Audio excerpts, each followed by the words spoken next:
Meus queridos irmãos, que a paz do Senhor nos envolva a todos nesta manhã. Aproximadamente 10 anos depois do início da codificação da doutrina espírita, numa cidade da Rússia, Kiev, existia um rapaz por nome de Dmitry Stepanovich Dukorokov. Era considerado um herói de guerra, porque ele, embora fosse chefe da guarda de Nicolau I e Alexandre II, pretendia ir à guerra para voltar como um herói. Isto era propriedade de todos os jovens daquela época. E ele contava com cerca de 20 anos. Apesar dos seus superiores dizerem para que ele não o fizesse, porque a guerra era muito hostil, não só pela guerra em si, mas pela temperatura, que era cerca de 22 graus abaixo de zero, ele não ouviu os seus amigos e foi para a guerra. Logicamente que não estava preparado para enfrentá-la. E voltou logo em seguida, já muito doente, por conta da temperatura muito baixa. E desenvolveu em seguida uma doença em nível articular, levando-o a uma profunda limitação que foi se agravando a ponto de deixá-lo numa cadeira de rodas. E como ele era um jovem muito bem apessoado, bonito, saudável, muito rico, porque era filho único de um senhor que já havia desencarnado e lhe deixou uma fortuna incomensurável, um legado de terra muito grande, e de tal forma que ele estava sempre a promover as festas, os saraus, momentos de muita alegria naquela casa que era cognominada como Mansão do Lago Azul. Mas, como a doença foi lhe impedindo de desfrutar desses deleites, ele começou a ter muita revolta. Revolta contra tudo, contra todos e muito mais contra Deus, porque ele achava que não poderia estar numa situação tão limitada como aquela. Mas o tempo foi se passando e ele tinha que administrar os seus bens. Mas não conhecia muito, porque nunca foi afeito ao trabalho da fazenda, mas tinha os seus intendentes. E chamou o seu administrador, chamado Kividor, para que fizesse uma exportação dos grãos produzidos na fazenda para a Suécia. E aquele senhor se aproximou diante do paizinho, que assim era chamado o potentado da terra daquela época, e disse assim: paizinho, me permite lhe dar uma sugestão. Vamos vender os nossos grãos aqui na Rússia, porque o inverno já está bastante adiante, aquele pessoal já atendeu os seus celeiros e provavelmente teremos dificuldade de vender os grãos neste país. Mas quem é você para me dar opinião o que devo fazer? Apenas disse o que você deve fazer. Faça o que eu disse. Kividor não tinha outra alternativa, mandou os grãos para a Suécia. Passado alguns meses, ele volta, fala com o paizinho que aquela comercialização não foi muito boa, porque os suecos não queriam mais pagar o combinado, e ele achava que deveria vender pelo preço que eles estavam se propondo a pagar. Era muito melhor do que voltar com os grãos, e talvez não os vendesse na Rússia, e perderia tudo. Mas Dmitry disse para ele: mas novamente, você quer me dizer o que eu devo fazer? Traga os grãos de volta, por esse preço não vou vender. Mas senhor, não vou vender. Bateu na mesa, derrubou tudo, mostrando ali uma irascibilidade muito grande. e Kívdor já ia se retirando quando alguém no fundo da sala, entre as cortinas, se movimentou, e então Dmitri chama Melania Petrovna, que era uma moça que o assistia diretamente, e disse assim: quem está lá fora? Ah, senhor, deixe-me ver. Voltou com um sobrinho, que era filho de Kívdor, que adentrou na surdina naquela sala, e então ela disse a ele: olha, não fale nada, você vai ser chamado a atenção, mas não responda nada, para não criar mais problemas. E aquela criança jovem, cerca de 13 para 14 anos, era afilhado de Melania, sobrinho e afilhado. Então, de tal forma que o menino veio a tiracolo com Melania. Chegam na porta, à frente de paizinho, Dmitri, ele lhe perguntou: o que você estava fazendo lá fora? Aliás, melhor dizendo, quem é você? Ah, senhor, eu sou o Peter Fedorovitch, eu sou filho do Kívdor, o seu administrador. Eu estava lá fora a contragosto do meu pai, porque eu queria conhecer a mansão Lago Azul, porque eu nunca pude adentrar aqui, e com muita insistência ele me trouxe, mas devo dizer que ele não tem culpa, ele não queria me trazer, simplesmente eu insisti tanto e aqui estou. Eu queria conhecê-lo, conhecer onde o senhor morava, e por isso eu vim até aqui. Mas agora, aproveitando a oportunidade, eu tenho outra coisa para lhe dizer. Porque o senhor, notadamente, é uma pessoa muito doente, e, por certo, sofre muito por conta da sua doença. Mas quero dizer que não justifica a sua atitude infeliz de bater a mesa, de roubar tudo, agredir o meu pai, como o senhor tem feito, porque meu pai sempre se dedicou à sua fazenda, fazendo tudo e mais alguma coisa para atendê-lo, não lhe trazendo problemas, soluções, pelo contrário. E agora o senhor o trata dessa forma. Nós temos em casa o meu irmão, Ivan Fedorovitch, que é muito mais doente do que o senhor. E nem por isso ele é revoltado assim. Nem por isso ele nos trata mal. Mas como? Você tem um irmão doente? Sim, eu tenho meu irmão doente. Mas eu não sabia disso. Nikolai, que era um dos súditos. Como você nunca me disse a respeito de Ivan Fedorovitch? Ah, senhor, nós não queremos aborrecê-lo, queremos sempre amenizar a sua dificuldade, para que o senhor restabeleça e volte a ficar sadio e possa administrar os seus bens. Portanto, nós não trazemos para o senhor nenhum problema. E não noticiamos a existência de Ivan Fedorovitch, mas ele existe, é filho de Kívdor, irmão de Peters, e realmente é muito doente. Pois então, eu quero conhecê-lo. Cele os animais, coloque na chaleça e vamos até lá. Senhor, está nevando, é muito frio, vamos esperar a primavera, aí o senhor vai fazer uma visita para ele. Não. Amanhã cedo, depois do café, vamos até lá. E quando ele dizia, não tinha outra saída. De manhã, bem cedo, partiram no sentido da casa de Kívdor. Chegando lá, ele é levado pelos empregados, carregado nos braços, porque ele não andava, foi colocado aí à frente de Ivan Fedorovitch. Pelo visto você é muito infeliz, porque, olha, eu já sou infeliz, porque sofro a minha doença, e você agora cego, quero crer que você é muito infeliz. Senhor, devo dizer que estou muito agradecido, aliás, não sou digno da sua presença, da sua visita, mas estou muito agradecido por ela. Mas quero dizer ao Senhor que eu não sou infeliz. Como não?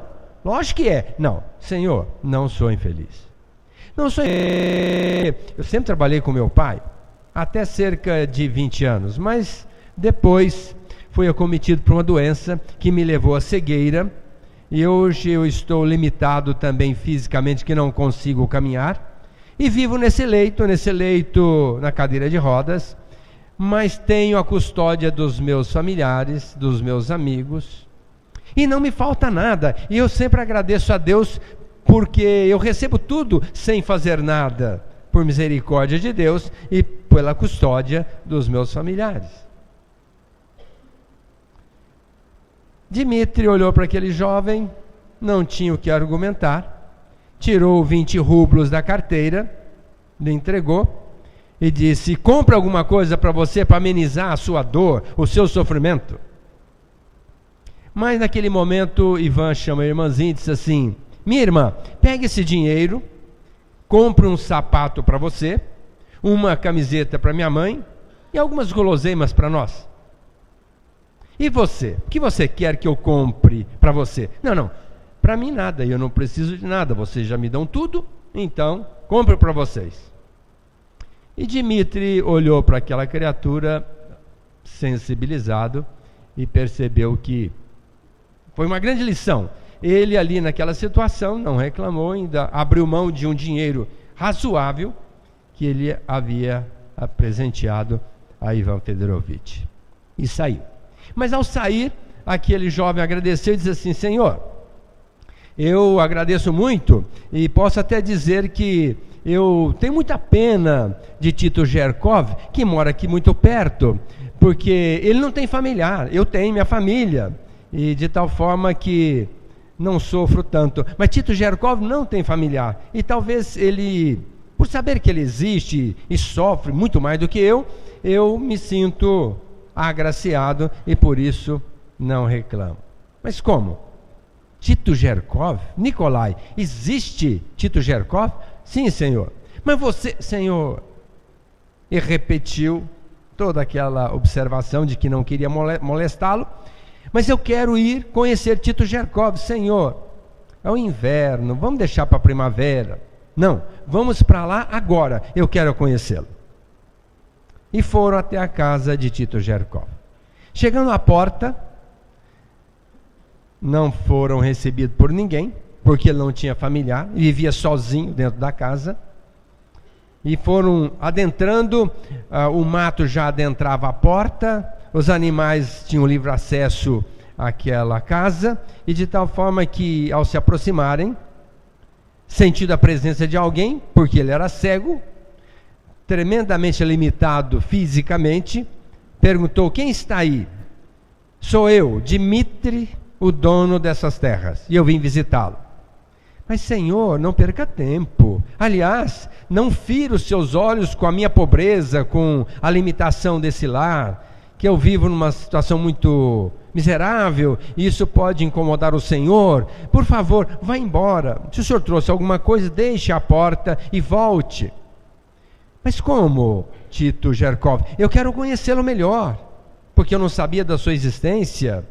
Ah, senhor, eu combati na guerra da Crimeia como o senhor, uma guerra hostil, e voltei de lá muito doente. A partir daí, por conta de uma explosão, eu fiquei cego, também fiquei paralítico, e eu vivo por misericórdia dos seus funcionários, aqueles que trabalham na sua fazenda, a quem agradeço muito, porque se eles não me atendessem, eu teria morrido já há muito tempo, porque eu não tenho nenhuma família. Mas como você vive nessa situação? E devo crer que você é muito infeliz? Não, senhor, pelo contrário, eu quero considerar que eu sou feliz, porque eu tenho assistência, não me falta nada, por conta da misericórdia dos seus funcionários, dos vizinhos, dessa família maravilhosa do Kividor, que vive me atendendo, não me falta o que comer, o que vestir. Na época do inverno eles me trazem agasalho, e eu posso dizer que sou muito agradecido por isso. Me preocupa muito é o Elias Peterov, que mora perto daqui e sofre muito mais do que eu. Mas como Elias Peterov? Sim, ele é muito maltratado pela mãe. Seria melhor que não tivesse mãe, porque a mãe o maltrata tremendamente. Pelo menos eu não tenho ninguém que me maltrata, eu tenho só carinho, só afeto, mas ele não, ele sofre muito. Nikolai, é verdade, Sim, Senhor. Mas como? Sim, Senhor. Vamos até lá. Não, por favor, já é tarde. O cair da noite é complicado. Vamos esperar o inverno passar, Senhor? Não. Tudo bem, vamos voltar para casa. Mas amanhã cedo eu quero ir conhecer Elias Peterol.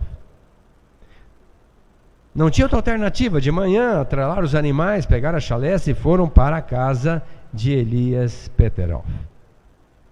Chegando lá, uma senhora à frente da casa. Quem são vocês? Ah, senhora, eu sou Dimitri. Eu sou... Ah, o senhor? Ah, eu conheci muito seus pais. Mas senhor, o que o senhor está fazendo aqui? Ah, eu vim conhecer Elias Peterov. Aquele animal? Não, mas como assim? É aquele animal, mas o que ele é da senhora? É meu filho, se é que eu posso dizer, nasceu das minhas entranhas, mas é um animal. Ele é cego, mudo, surdo, e depois de uma explosão que houve numa fábrica onde ele trabalhava, ele ficou totalmente deslocado e grita. Ele só sabe gritar, assusta os animais que vêm à nossa casa esconder do inverno, se agasalhar diante do inverno, e de tal forma que as galinhas saem voando, às vezes até passam por cima de mim, e para contê-lo eu tenho que bater nele, bater muito, até ele se acalmar. Mas senhora, mas é seu filho. Não, eu só não o mato porque não tenho coragem, e já estou até pensando em me matar, como fez a esposa de Kulovski, e eu só não me mato porque... E aí, quem vai cuidar dele? Ela sim, tinha um filho que poderia cuidar de Kulovski e acabou se matando, e não suportando o sofrimento e a dor de Kulovski e a sua própria dor de cuidar, acabou se matando. Mas como Kulovski? Quem que é Kulovski? O senhor não conhece? Mora aqui na sua propriedade, um pouco para frente, e ele sim sofre muito. Eu considero que a minha felicidade foi embora do momento que essa criatura ficou doente. Não pude mais pensar em mim, só penso nele. Mas apesar disso, eu estou aqui, enquanto que Kulovski está numa situação muito dramática. Mas Nikolai, é verdade? Sim, senhor. Então vamos até lá. E foram até a casa de Kulovski. Chegando à casa, encontraram um anãozinho, muito pequenininho, à porta, e disse: por favor, quem são vocês? Fizeram lá a referência, e por favor, não entre. Não, eu vim conhecer Kulovski, ele mora aqui? Sim, senhor, mas o senhor não pode entrar. Como não posso entrar se eu sou dono dessas terras? Lógico que eu vou entrar. Mas senhor, o senhor não sabe o que está acontecendo com meu pai? Sim, eu vim conhecê-lo. Pois então, o senhor não pode entrar. Meu pai está com lepra, carcomido pela lepra nas suas entranhas, não anda, está cego, fala com muita dificuldade, já à véspera da morte, e então o senhor não pode entrar, que o senhor vai se contaminar. Não, eu vou entrar porque eu decidi que quero conhecê-lo e vou estar à sua frente. E foi levado por Nikolai e os demais, adentrando aquela casa. Lá do interior, uma voz rouquinha pergunta: quem está aí? Sou eu, Dimitri. Eu sou o dono dessas terras e eu vim visitar. Ah, senhor, eu conheci criança. Eu era farmacêutico, cuidava dos seus pais, por quem eu tenho profunda gratidão, que foram sempre muito bons para nós.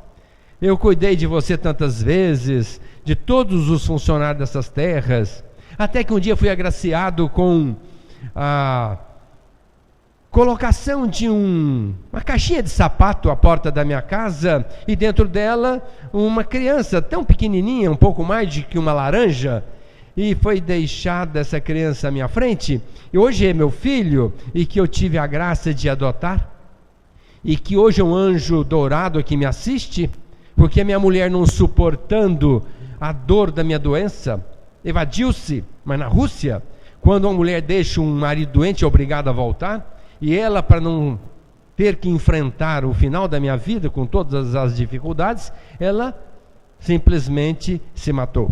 E agora eu vejo o espírito dela, que sempre vem aqui me pedir perdão. Não há razão, já a perdoei muito, mas ela volta insistentemente a me pedir perdão. E eu estou aqui vivendo esse final de vida, graças a esse filho maravilhoso que eu tenho, que é o Carlos. Que, aliás, ele me disse que eu sou a reencarnação, porque ele é médium, ele tem vidência, ele tem informação dos espíritos, e ele me falou que eu sou a reencarnação de Ivan o Terrível.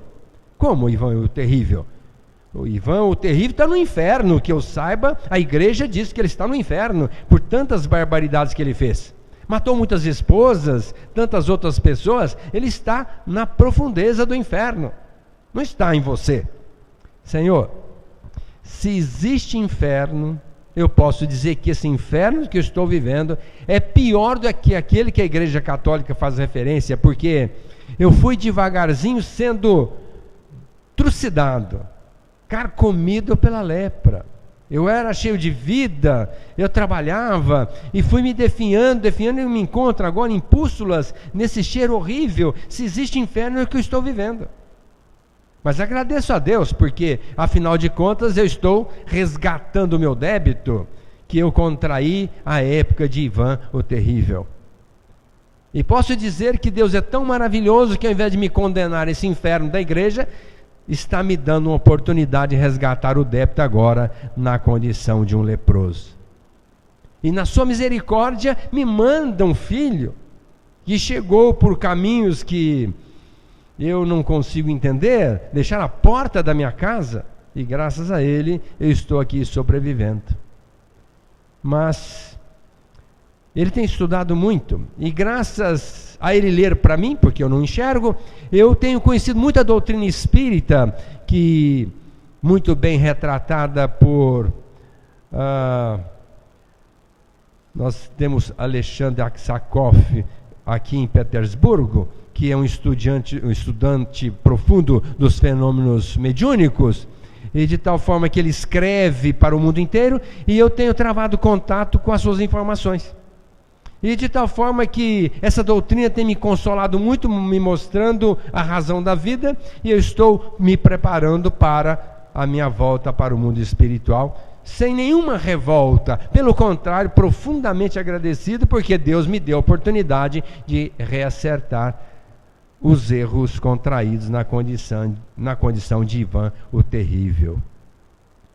Mas São Petersburgo, Alexandre Aksakov, sim, senhor, se o senhor quiser o endereço dele, Carlos tem, pode passar para o senhor, e eu acho que o senhor deve conhecê-lo, porque é uma pessoa muito especial. Gostaria de conhecê-lo, não o conheço.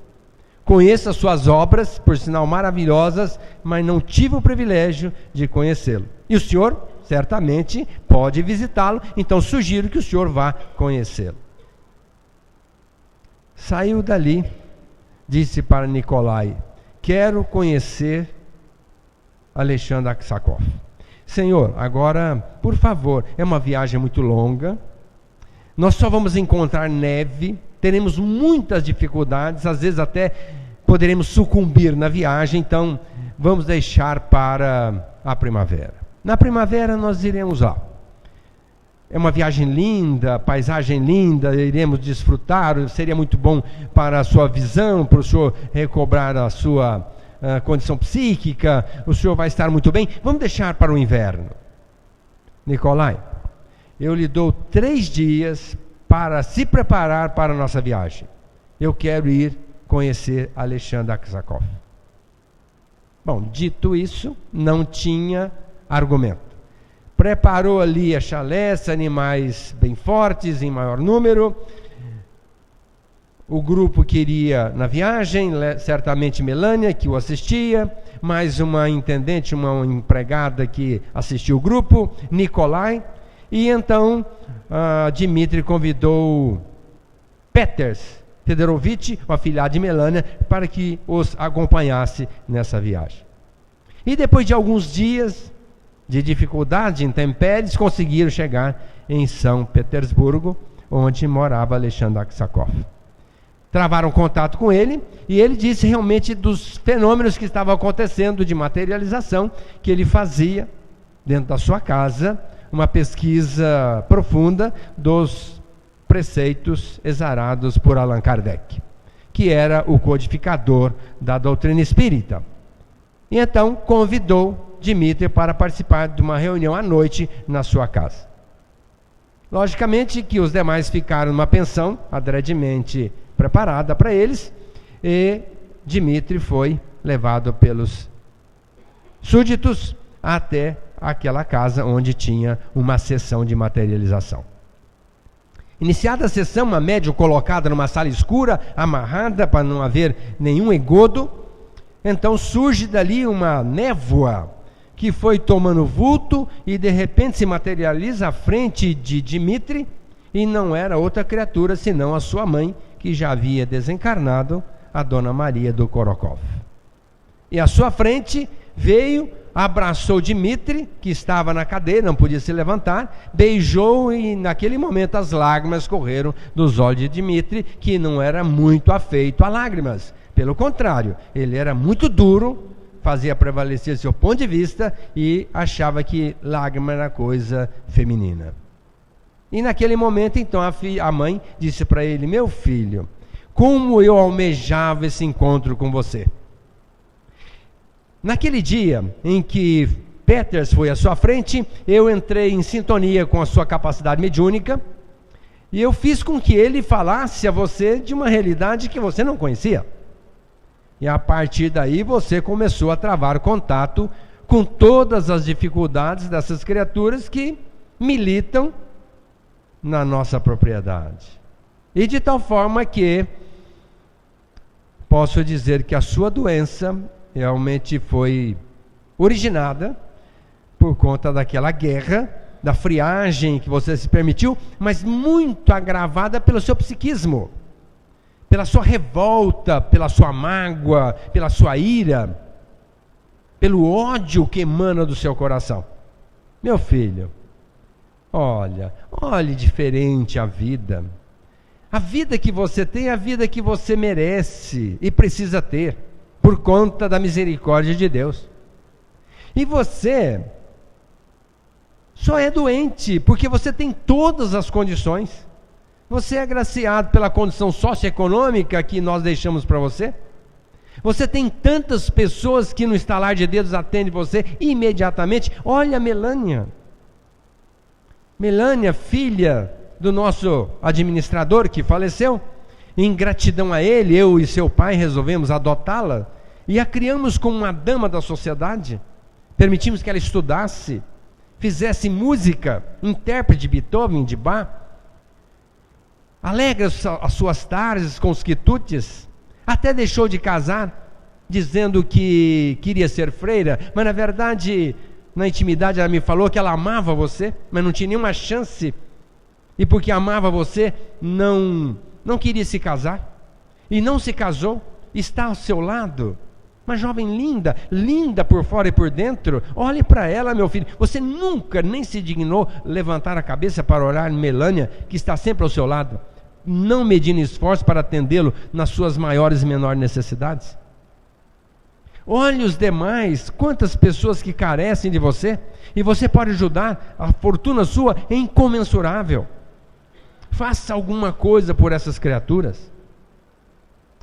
E posso dizer que você deveria estudar um pouco mais essa doutrina de Kardec, que vai alargar seus horizontes, vai fazer com que você aproveite os últimos dias da sua vida, que se alongam, e tenho certeza que a sua vida será muito longa, mesmo apesar da sua doença, e nesse tempo você terá condições de melhorar-se para voltar ao mundo espiritual com a mente totalmente transformada. Porque aqui a vida é mental. Você vai chegar aqui e desfrutar da sua condição mental. Na sua condição de extrema pobreza mental, você vai ter muito sofrimento. Comece a ver a vida diferente, meu filho. Faça alguma coisa por essas pessoas. E olhe para elas como verdadeiras irmãs, como sempre eu e seu pai o fizemos. Naquele momento ela vai se desaparecendo, deixando Dmitri em pranto convulso, e depois teve a oportunidade de voltar, falar com ele outro dia, reiterando aquelas colocações, e de tal forma que Dmitri volta para Kiev com uma visão um pouco diferente. No caminho já foi conversando com Melânia, já vendo-a diferente, chegou em casa, a pediu em casamento, quase a fez desencarnar antes da hora, porque ela amava aquela criatura e jamais pensou nisso, porque não tinha nenhuma chance, apesar de ser uma criatura diferenciada. Então ele pede em casamento Melânia. Logicamente que aceitou e diz: que bom, agora nós podemos levar uma vida diferente. Vamos estudar Kardec, que aliás tem estudado a longo prazo. Como? Você conhece a obra de Kardec? Ah, sim, conheço, senhor. Tenho estudado as obras de Kardec, de Alexandre Aksakov, mas você nunca falou isso para mim, senhor. Como falar com o senhor, se o senhor nunca me deixou nem falar nada, a não ser atender os seus pedidos?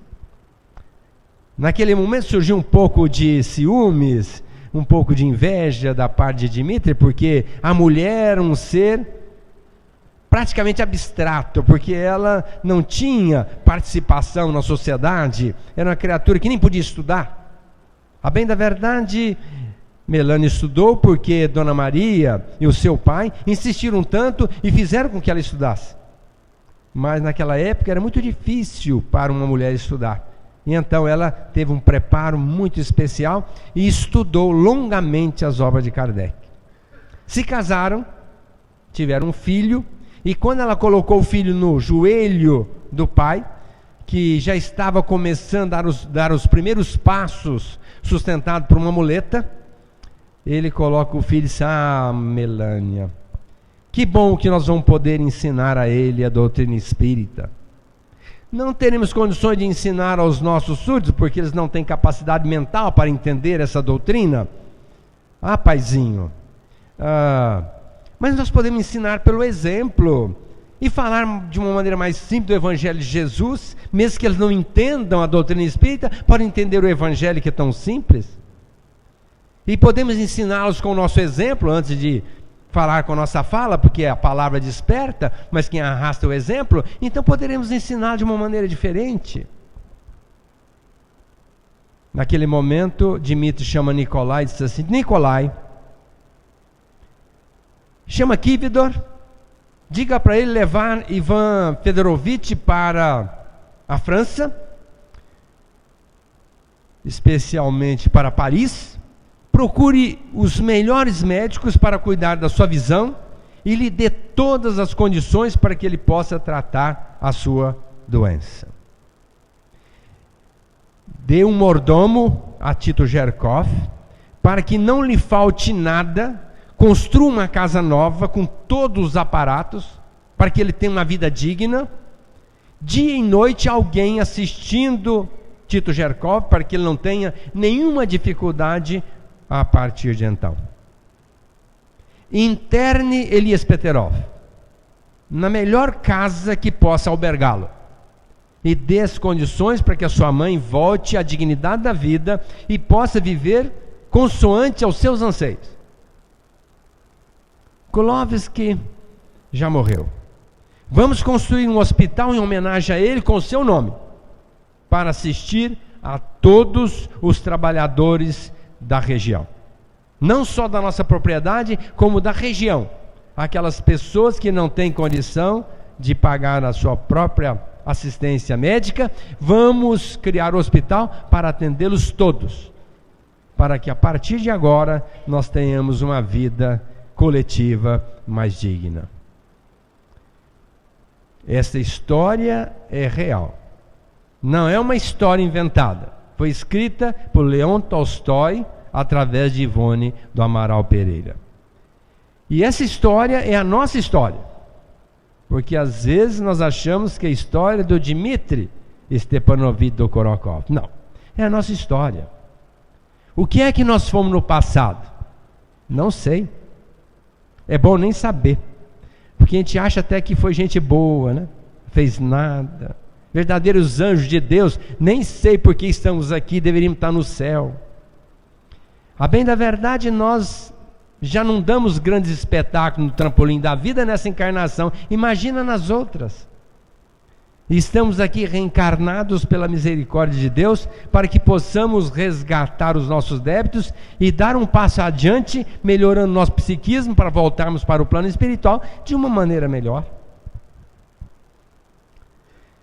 É a nossa história, nós reclamamos muito.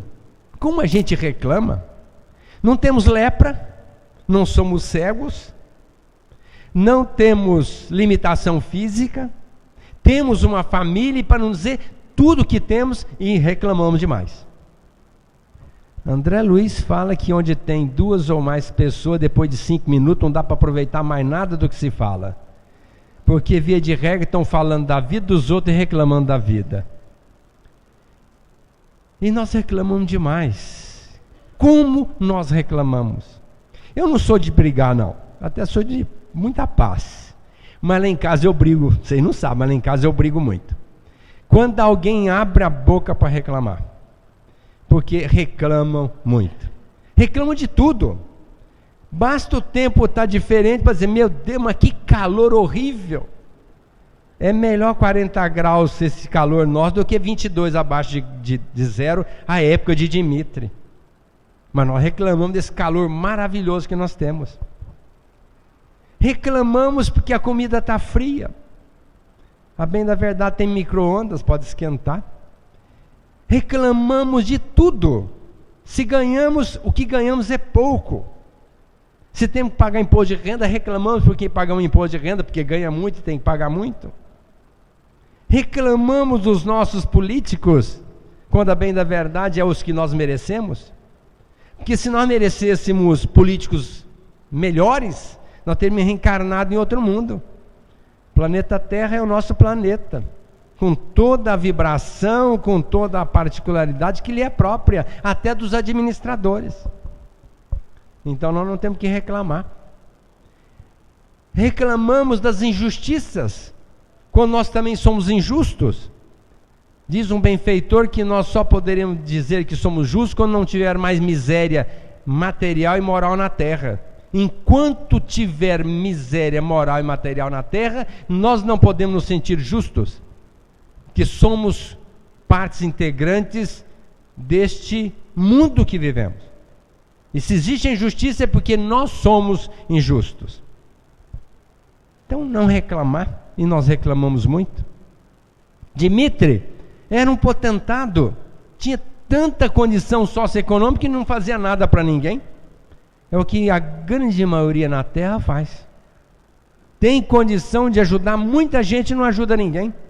No estado egoístico, egóico, só pensando em si, não abre mão de praticamente nada para minimizar a dor daquele que está do outro lado do muro, sofrendo barbaridade, que aliás fazemos até questão de nem conhecer e de nem visitar, porque se visitarmos e conhecermos, nos sentimos até quase que no direito, no dever de fazer alguma coisa e não queremos nos incomodar, então não vamos.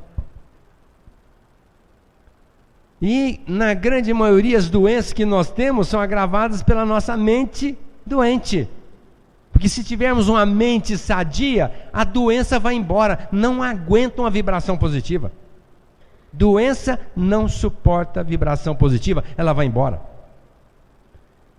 E as doenças autoimunes são em cima de doenças mentais. Pessoas deprimidas, pessimistas, revoltadas, inconformadas, que reclamam demais e geram as doenças autoimunes, que médico nenhum pode curar. 80% das doenças hoje são psicossomáticas, criadas pela nossa mente em desalinho, que a medicina também não pode curar. Então, como nós devemos mudar o nosso psiquismo para melhorar a nossa condição de vida?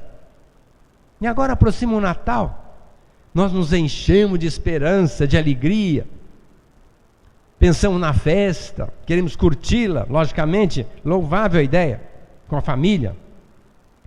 Mas não vamos transformar também a festa em batalha, porque quase sempre quando junta a família, o que sai no final é uma briguinha, regada ao vinho, ou a cerveja, ou outra bebida. Como Dorival colocou, não nos lembramos do aniversariante. Então nós vamos fazer a festa, não vamos brigar, vamos perdoar, se é que tenhamos alguma disposição em contrário, vamos criar um clima de paz, vamos orar e agradecer a Jesus, lembrar dele, a quem nós devemos tanto, que mandou o Consolador prometido, que é a doutrina espírita, que aliás, terça-feira agora, teve uma palestra, né, Dorival? Palestra muito boa, falando exatamente sobre o Consolador prometido. Jesus já trouxe o Consolador à época de Moisés, quando deixou os 10 mandamentos. Trouxe o Consolador no dia de Pentecostes, quando falou através de diferentes línguas àquele povo, quando os discípulos foram usados. Depois trouxe o Consolador através da doutrina espírita, que é uma doutrina que realmente consola por nos fazer entender a razão da vida. Por que que nós estamos aqui? Porque estamos enfrentando as dificuldades, porque as disparidades socioeconômicas, o que nos espera do outro lado da vida, por isso nós devemos nos aparatar aqui, agora, então.